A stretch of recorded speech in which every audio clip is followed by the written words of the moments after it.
for Spiritual Living. How are you this morning? I'm Reverend Tracy Earlywine, and I am just so happy to be with you this week.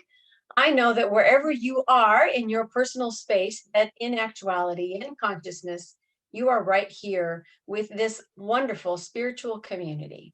We come together every week just to remember the truth of who we are. There is a life energy in each of us that is just looking for new ways to express. And so it is good that we come together and remind ourselves that we are always growing and expanding, and that we support each other in the midst of life, and we celebrate each other, and we have this opportunity to simply get centered in what is true. So thank you for joining us. Know that if you're listening in for the first time, that you are more than welcome wherever you are on your spiritual path. This is an inclusive, loving community, and we are so glad you're here. Let's start this morning with a moment of prayer. If you will, just take a deep breath and close your eyes and allow yourself to center into that heart space, that place of the divine.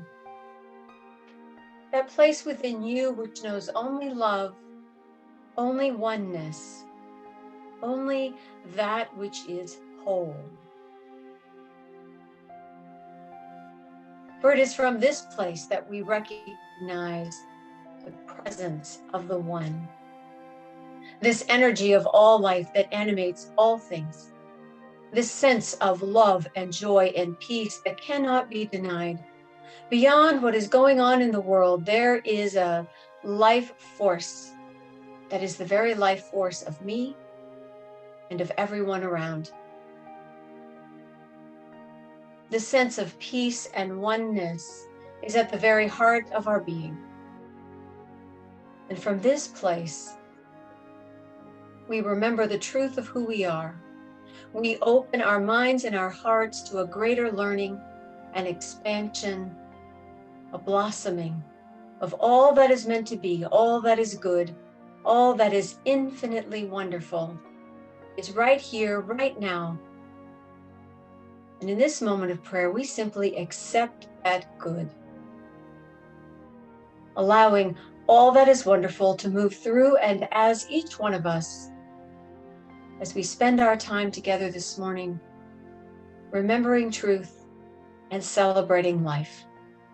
And together we say, and so it is. So this morning, as you can see, we're doing things a bit differently. I am broadcasting to you from my home office, and I actually had the honor and pleasure of being a guest speaker this morning at the Center for Spiritual Living in Temecula Valley. So I am presenting to you the talk that I actually wrote for you and delivered to this community, which is very near and dear to my heart. Before I met you, before our relationship started, I was part of this community in Temecula. Reverend Catherine Economo is someone that I co-taught classes with. I was her guest speaker, and it is a community of loving family, really, that I really enjoyed getting to see again this morning. So know that this, although I do give them a little bit of a shout out, this talk was really written for us and for them, because it's talking about oneness. And when we talk about love's language, when we talk about this month, as we've been speaking this month about how love moves us and how we show up as love in all of life, there is room for a conversation about oneness. So I invite you to sit back and enjoy, and I'll be back after the talk to tell you what's going on in our center. Blessings. Thank you. How nice is that? That little note from Reverend Catherine just choked me right up. Thank you very much. All right, so I'm going to start off by showing you something that you may not realize that you could do for yourself to get grounded, to get energized, to become fully present. Because this is what I did this morning. Because for some reason when I woke up this morning, I had a ping pong ball in my head. gotta do this, gotta remember to say that, gotta write that down, gotta blah, blah, blah, blah, blah. You know, it's not really the best way to start off all calm and spiritual. So I offer you this. If you stand with your feet slightly apart and put your hands on your hips and raise your chin, this is the Wonder Woman pose. It works for men too. But what happens when you do this position and you hold it for at least 2 minutes? There have actually been studies done that document how our physiology and our brain workings change. And what happens is we are grounded in the earth with our eyes lifted to the sky. We've opened up our heart space and we are physically standing in our power.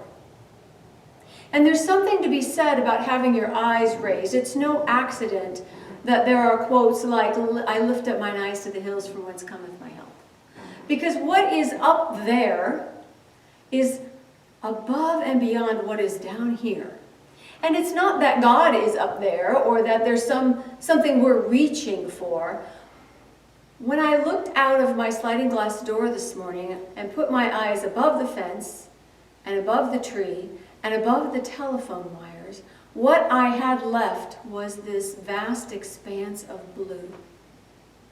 And it is in this infinite sky that we remember, not only in our thoughts, but also in our spirit, that there is an vastness, an infinite amount of things we can do, of thoughts we can have, of places we can go. It is the infinite possibility of life. And I will tell you, it is so much easier to solve human problems down here on the earth from the vastness of infinite potential. And so I offer you this as a way for you yourself to find a new place in consciousness that includes more. So while I was looking at the sky, here and there were birds flying by. There were seagulls, there were crows, there were the little finches and all, who knows, geese. I saw geese this morning. And of course, you know, being in my ministerial mode, got to get this talk done, got to come here and talk to my friends, whom I'm so glad to see, by the way. I was struck by the fact that those birds are like thoughts. You know, they fly by. Sometimes they stay for a while and circle around and circle around and circle, and then they fly off again. And then there's those ideas that come and go before you almost see them. And I thought, you know what's interesting about this is it's very clear to me, I am not my thoughts. I'm the sky. I am that infinite possibility. I am that vast field of potential. And everything else, as Pema Chodron says, is just weather. So this idea that life is enclosed, encapsulated, embraced, surrounded by sky is really what we're talking about today. My talk today is called We Come Together. And this vision of sky encompassing all, think about it. You might think the sky ends at the earth or the surface of the ocean. But there isn't any place you can go on this planet that isn't surrounded by sky. There isn't any place I can go in my body or the body of my affairs that is not part of this atmosphere of space. And that is what God is to us. That is what Spirit is for us as our lives. It is the all-encompassing, completely surrounding, embracing, filling up, and laying out before us what's possible. Now, Ernest Holmes says that what Science of Mind teaches is that we have a universal concept of God. Now, when I look around the world, I do not see universal truth in action as love and beauty and joy and peace all the time. Do you? All I have to do is say pandemic, or politics, or learning from home, or working from home, and I can see what happens. Your shoulders come up and you begin to tense up a little bit, and I know that for me it brings up those visions of lockdowns and being separated and can't go see my relatives and who can I hug and all of the things that apparently have separated us this year. Highlighted that very human tendency to see only the differences. And that is toxic. Because our health, our wholeness, our truth comes from love. And love is all-inclusive. So my soul, your soul, is always seeking connection. You know, we're social animals. We want to be together. We want to laugh together. We want to have a meal together. We want to share ideas. What we don't want is to feel separate and different and outside and excluded or invisible. That soul seeking is that ability we have within ourselves to tap into the divine, that place of the heart that is undisturbed. The word wholeness means not hurt, not damaged, the part of us that is all of life. And I want to see that in you, because when we have a real conversation or real connection, then I am uplifted, you are uplifted, we feel loved, we are loving, and we grow from that. We become from that, we heal all of those divisions and differences from that love.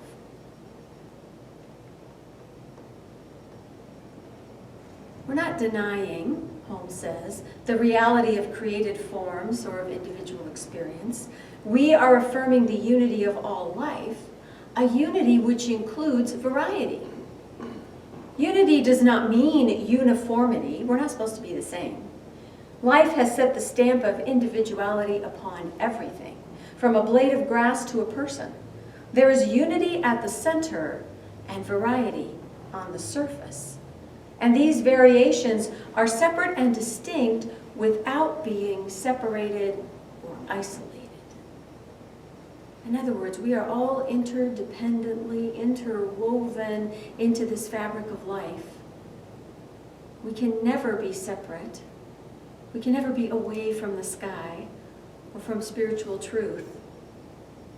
But I have to be aware of that in order to feel that common ground, that sense of unity. The theme this month for Centers for Spiritual Living is One Journey, Many Paths. And we have all come to this place from a variety of directions. You know, we've all had different experiences of life. We've all had different backgrounds, different ways, different careers, different family structures, different ideas of what life is. You know, you went backpacking for 2 years, or you joined corporate America, or you went into the military, or you were raised in a broken home, or you went to prep school, or all of these things. You know, you were a person of different abilities or of a different color, or you spoke a different language than the people around you. We've all had an experience of being excluded or on the outside or different than the people we are with, or the culture we find ourselves in.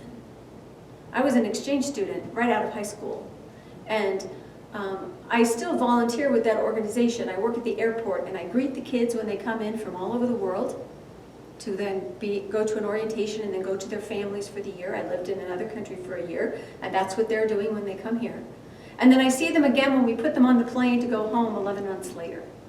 That first group, they're a little bit shy, they're kind of quiet, they do everything you ask them to do because they don't want to get lost at LAX. Fair enough. Most of them have some English, and you know, they're cute and adorable and excited and scared and they're homesick. When I see them 11 months later, oh my gosh. California Valley Girl comes to mind. You know, any 17-year-old boy you've ever met in your life comes to mind. They're confident, they're poised, they know their way around, they pay absolutely no attention to what we say, and our job is just to get them on the plane. That experience of broadening one's perspective of what life is like, that idea of going to another country and maybe you don't speak the language, or we don't serve the foods the same way you have them at home, or you are completely isolated from all of the things you know of. You're a skier and you're out there in Arizona somewhere. You just never know what that year's going to bring. But the growth for each of those kids, the experience they have of expanding their horizons, of learning that they are in fact part of this foreign family, or can get to know and appreciate this other culture. I know for me, it brought me to a place of always being curious, always wanting to know more, always seeking understanding, because in truth, that is how we come together. That is how we come together. Daily life can be really messy, and it's really tempted to seek out the people that are the same as we are, to only talk to people who think like we do, to only go places where we already know what we're going to order off the menu when we get to go out to restaurants once again. Right? We seek out the familiar. We seek out sameness because we think that keeps us safe. But in reality, we're shutting ourselves down from the things that actually grow us, the things that invigorate us, that energize us. And so Science of Mind teaches that we are to be inclusive. Ernest Holmes says that the infinite is all-embracing. We work in harmony with all spiritual beliefs. We are all seeking the ultimate cause. Spirit by any name. The one who understands Science of Mind will be tolerant, kind, and sympathetic. And I would actually expand tolerant to be accepting, compassionate, welcoming. So how do we do that, you know? How does our spiritual practice bring us to a place where we can communicate with people who are so different than we are, or who just push every button we have, or who are family members and we can't get away from them? We want to heal that sense of division, not by becoming like each other, but by having compassion for each other. By exercising our ability to understand that everyone has their story, their reasons, their background, their patterns of life, just like I do. And that's what compassion is. Oh, I can see myself in your position. I can see why this would be so frustrating for you. I do that too. Gee, I have faults. I have character defects that show up every once in a while. Perhaps I could give you a little bit of room. And the way I can do that without selling out my authentic self is to remind myself, as Dr. Edward Viljoen says, that I want to steer my thoughts and words to what my heart knows. And what does my heart know? My heart knows wholeness.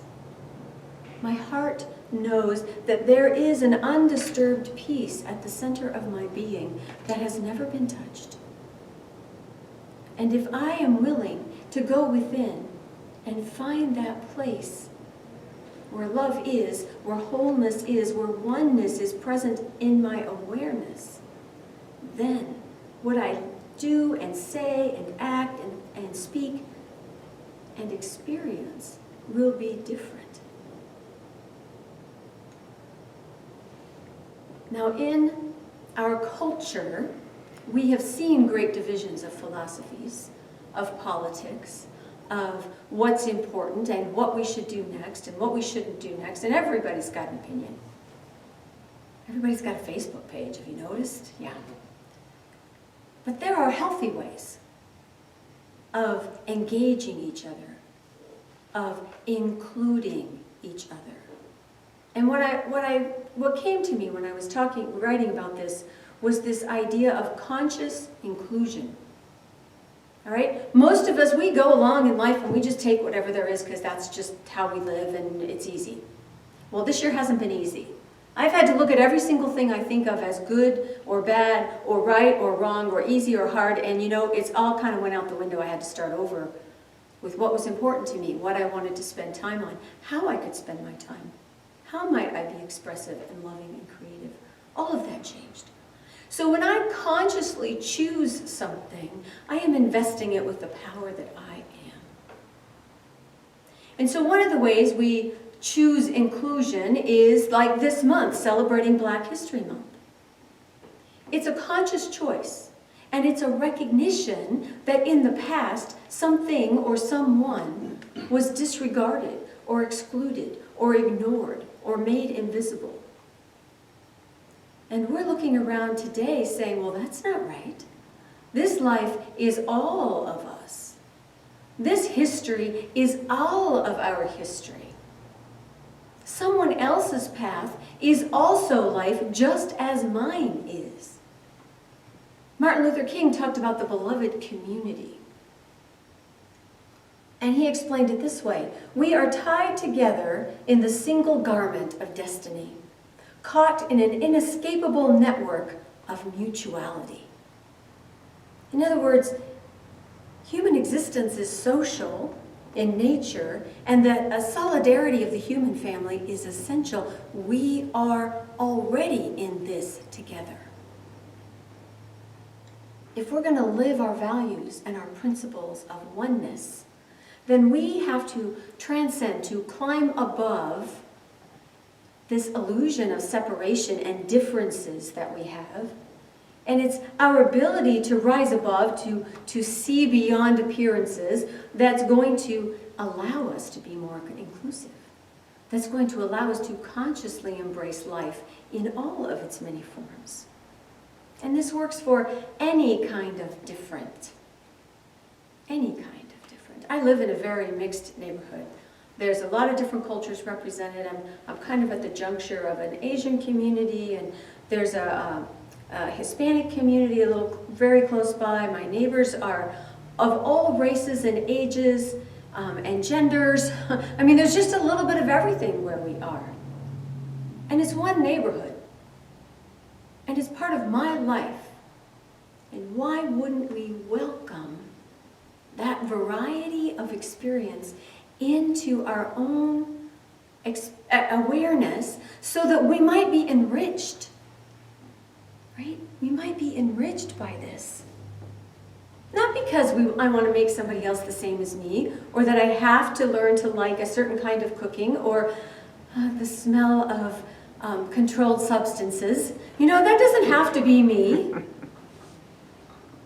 But I can certainly expand and appreciate what I know, because what I get to know, I do appreciate.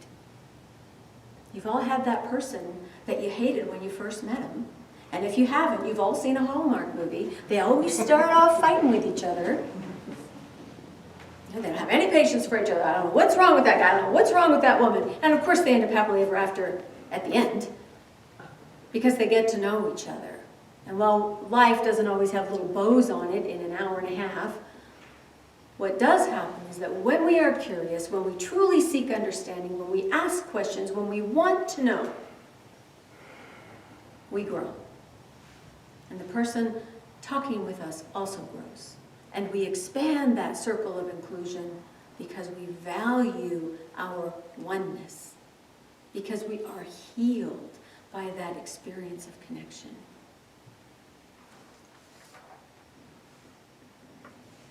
Now, not everybody is lovable on the surface. I got a lot of people on that list. Most of them are not personal friends, but you know, they're the Facebook noise makers, right? Ernest Holmes says one of the first things to do is to love everybody. And if you haven't done this, begin to do so at once. Okay, that's a tall order this year. However, my friend Jeff Kober, he's a Buddhist blogger, and he writes a great column. Every few days I get an email from him. And one of the things that he wrote just really struck me. This I can do. It says, if I cannot love my brother, at least I can remind myself that God loves him in spite of his politics. And if I cannot speak well of my sister, I can at least keep myself from speaking ill of her. And if the policies of those in power cause my heart to be heavy, then I must find a way for my voice to be heard in support of those policies that bring my heart peace. And so as we learn in Science of Mind, we are to be for something. I am for conscious inclusion. I am for choosing to expand my circle of experience and therefore my awareness of oneness. I know there is common ground. I know in that vast sky of potential, there are millions of ways forward for good. Why wouldn't there be? Why wouldn't there be?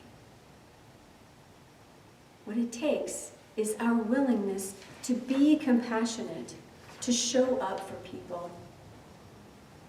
Compassion is the actual practice of oneness. The word means to feel with someone. It's a way of respecting and honoring the nature of someone else, right where they are, without fixing, without advising, without running away. To simply be present to their true nature, and it's claiming the same good for everyone that I want for myself. Well, yeah, there's enough to go around. That's another basic science of mind teaching. There's always more than enough. This is an abundant universe. And if you can't get to compassion right away, then start with forgiveness. Now, not forgiveness, that's a whole other talk. Not that forgiveness. How about just an attitude of forgiveness that says, they probably have their reasons. I think they're probably doing their best. Or even, their way is not my way, and I'm just going to bless them on their way. In other words, I'm not advocating that we stand next to toxic people and take that in somehow. But we are always the bringers of light. We are always the ones who know the truth. I can know the truth and still back away from someone. We can appreciate and honor anyone we meet with respect. Think about music that maybe you're not especially fond of, like improvisational jazz. Makes my nervous system rattle. But I can really appreciate the skill and the talent, and that the musician can hear something that maybe I don't, but they are gifted at what they do. It doesn't mean I have to listen to it while I'm driving. You see what I'm saying? This conscious inclusion is also a way of honoring myself and getting to know myself, as well as getting to know you, or getting to know the music, or finding out about another culture. So when we realize that like drops in the ocean, we're commingled, that we're all the ocean, and each drop of water is individual, but it's still all the ocean. When we realize that as human beings, we are all divine expression, then we are able to come together because we realize we already are together. We can't not be one. In the consciousness of being, there is only one. And that one is me, it is you, it is all of us together. Love is the ground of our being. I want to align who I am and how I am in the world with the love that is in my heart, for that is the basis of oneness. I want to stand strong and look up, so that I remember in all circumstances that there are infinite possibilities of good happening right now for each and every one of us equally. I want to seek understanding, and I want to spread my kindness and compassion in the world. Just scatter it about like seeds. See what grows.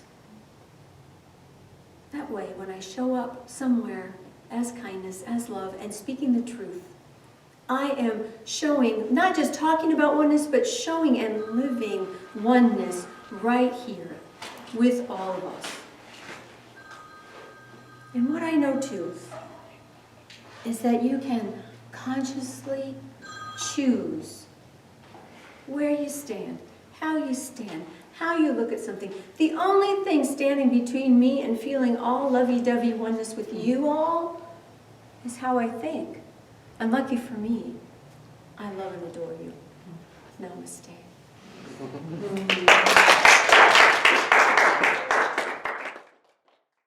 Right, so let's join together with an affirmation, shall we? I invite you to take these words as your own and simply repeat after me. Today, I sense the oneness of all life. I let compassion open my heart to the spirit within each of us. Love is my truth, and so it is. Wonderful. All right, so let's talk about what's happening here at the center. So Wednesday night, we resume. As you know, this last week, we were dark on Wednesday. We had our CSL annual convention, which is the business meeting of our organization. Um, Committee members and team members were elected to councils at home office for ministers and practitioners and the like. There was a lot of conversation, a few workshops, and just, in general, a chance to get to see people that I don't normally get to see. And I'm happy to report that there were a few folks from our congregation that joined in and were able to attend some of the workshops. And I'm looking forward to hearing from them how that was for them. So thank you again for joining us at the conference. It was great fun. And as there is news to report to everyone, I'll make sure that I get that out to you. I also want to tell you who's coming up this Wednesday. So Wednesday night gateway at 7 p.m. Our lovely Susie Graff will be presenting her talk on love's languages, the languages of love, and always interesting and a lot of good information. So I invite you to join us via Zoom on Wednesday at 7. The link to the service is in the e-blast and also on the website. So make sure that you just click and show up, and we'll get to see your smiling face in one of those cute little boxes on the screen. Before the Wednesday night Zoom, we also have the 6:15 meditation with practitioner Nisa Burrows. That is a dial-up. That's just your phone. Anybody can dial a phone number. So if you dial in at 6:15, Nisa leads a guided meditation that is just a lovely, wonderful spiritual pause in your day. So do take advantage of that. If you haven't yet, try it out. You might be surprised. It's something quite delightful. All right, I want to thank a few people. Thank our tech team at CSL Temecula Valley for taking on the heavy lifting this morning with the talk. And of course to Jeff for all the work that he does behind the scenes to get everything posted and up and running for us on Sunday mornings. I want to also make a note that our practitioners are available to you all the time for prayer. Do reach out, do let them support you. They're really, really good at what they do. And as a community, any way in which we can connect with each other is something that works for all of us, that lifts us all up. So reach out, have a little prayer, talk to your friends. Let's find a way to stay connected. And, you know, they're so happy to serve you, so happy to serve you. I want to remind you also that our annual meeting is coming up Sunday, February 28th. That's just in a week. And we'll be meeting at 12 noon via Zoom. We will be meeting virtually. So please reach out if you would like some help. We would really like all of our members to be there. It's an opportunity for us to talk about the crazy year we just had and what we're looking forward to in 2021, and to get your input and feedback, and also to simply have an opportunity to, again, to talk and to elect a board member. We have one vacancy on the board, and your vote as a member is what makes that happen. So if you haven't gotten on Zoom before and you'd like to attend the meeting, we can match you up with someone who can help you manage the technology, and that way we'll be able to see you and you'll be able to join in.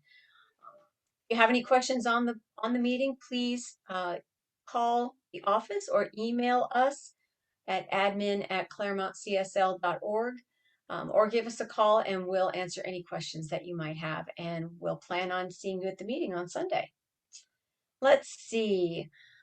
I think that's pretty much the news. I thank you again for continuing to make your contributions to our center, this ministry, our ability to keep our building open in the small way that it is, to take care of our staff and to reach out to you in various ways. All depends on your contributions, and you're making that happen. So thank you very much.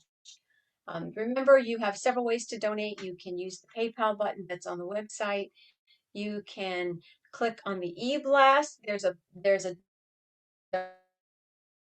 donate button also to our website, to the bookstore page, and there's a place on the bookstore page where you can make a donation, and you can mail a check. Or if you have something else creative you'd like to do, by all means, give us a call. We'll make it happen. We are here because you are here. This is our family. And I am just so grateful to be a part of it, and so grateful that all of you want to be a part of it and have continued for this very long, almost a year, not even in person, and yet here we are. So blessings, my friends. Take good care. And remember, this week, I want you to go out and scatter seeds of kindness. All right? Show up as compassion wherever you are. Remind yourself of the oneness that is the truth of you, because within your heart is all the love you'll ever need. And you are loved. Namaste.